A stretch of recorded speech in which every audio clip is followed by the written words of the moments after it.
Today I'm giving you guys a house tour to let you guys see what my house is like, and then after that probably show you guys around my neighborhood, and then after that I will also be sharing a little on like my house hunting process, and also what does it actually cost to kind of rent an apartment in Shanghai. So let's go!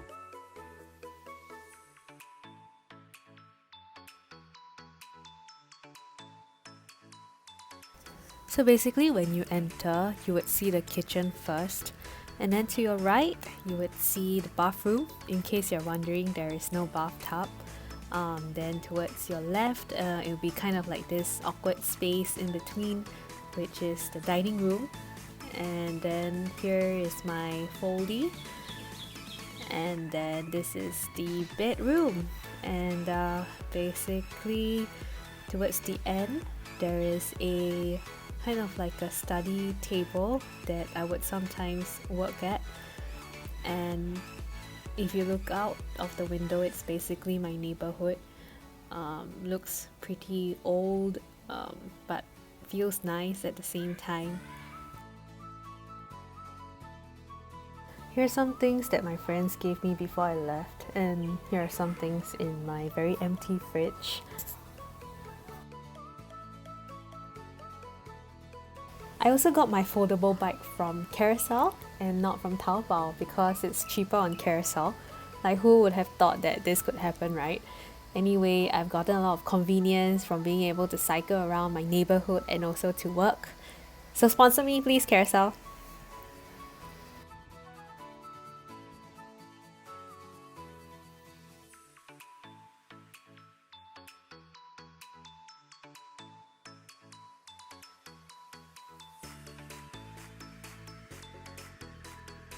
So at my current favorite bakery, there's this little kitten that I would go in and play with sometimes when I go to get my breakfast.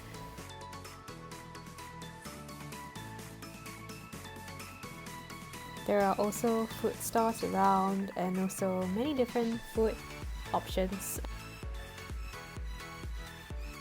There is also a wet market where they sell your usual poultry stuff and also vegetables. And this is a supermarket.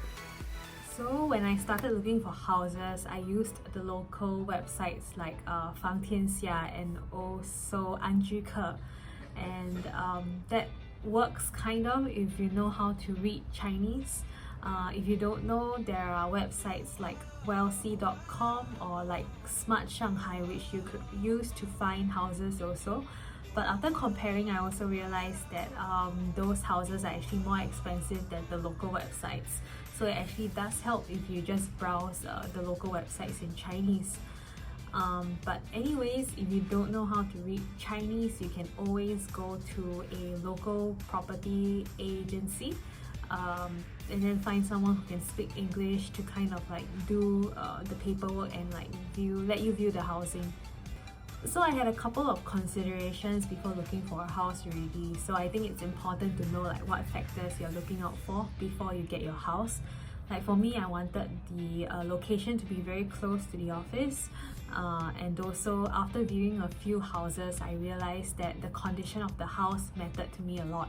So those were the things that I looked out for when viewing my houses. So expect to pay 3,000 yuan and above if you're looking for something decent, and if you're planning to stay alone. So basically my apartment, my one bedroom apartment costs between 5,000 to 6,000 yuan. So just keep kind of like that budget in mind. I really tried looking for something within the 3,000 to 4,000 range, but I don't think it's something that's readily available. Also, I've been speaking with a few of my colleagues, and the range that they're looking at for staying alone is actually between 7,000 to 10,000 yuan. So actually it's not really that cheap to stay in this part of Shanghai after all. So just for context, I'm somewhere in the Minhang district, which is not considered like the center of Shanghai itself. So with this in consideration, rental is already quite expensive. So how the whole house hunting was like is that I went with the agent to actually view a few houses on the first day. That was the first day after I got out of quarantine.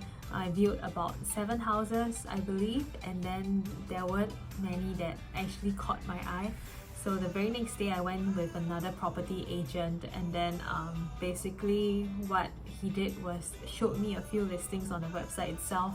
We saw this place, and then he said like, let's just come and visit and view this place.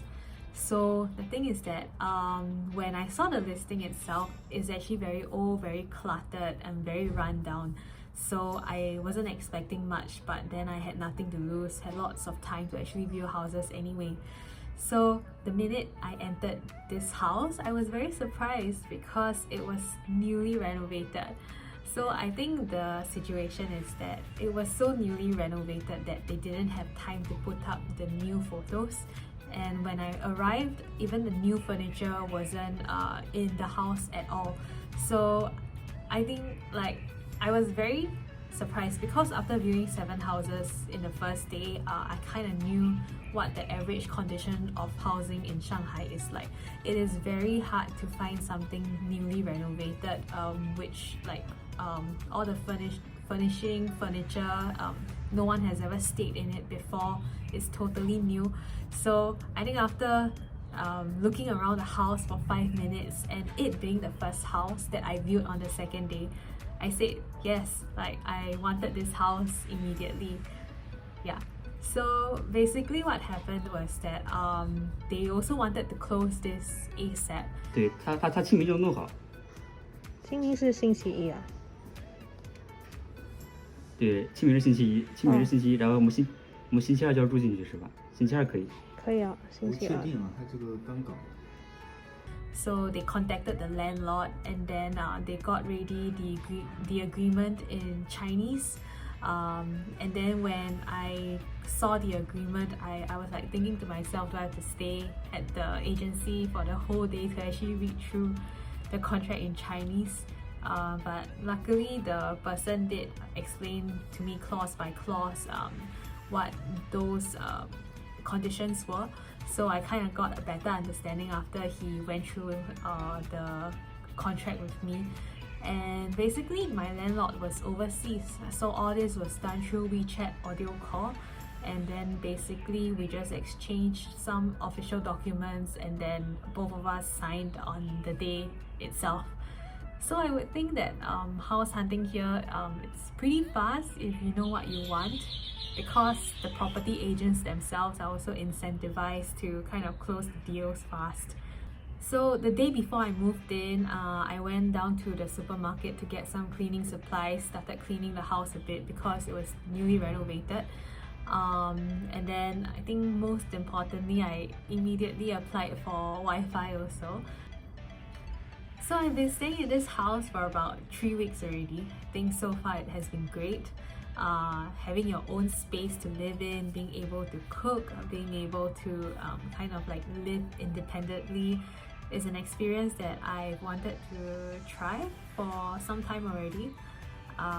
Yeah, it has been great except for the fact that for the past few weeks there had been construction work that starts as early as 7 AM in the morning. So essentially I don't even need an alarm clock, right? I mean get woken up by the construction noise itself. But I would think that this should kind of like be lesser down the road because you can't have like infinite construction to do lah. So basically that's the end of my house tour. It's a really short video this time. If you liked this video, please give it a thumbs up, and also please remember to subscribe to get notified when I have new China videos. Bye!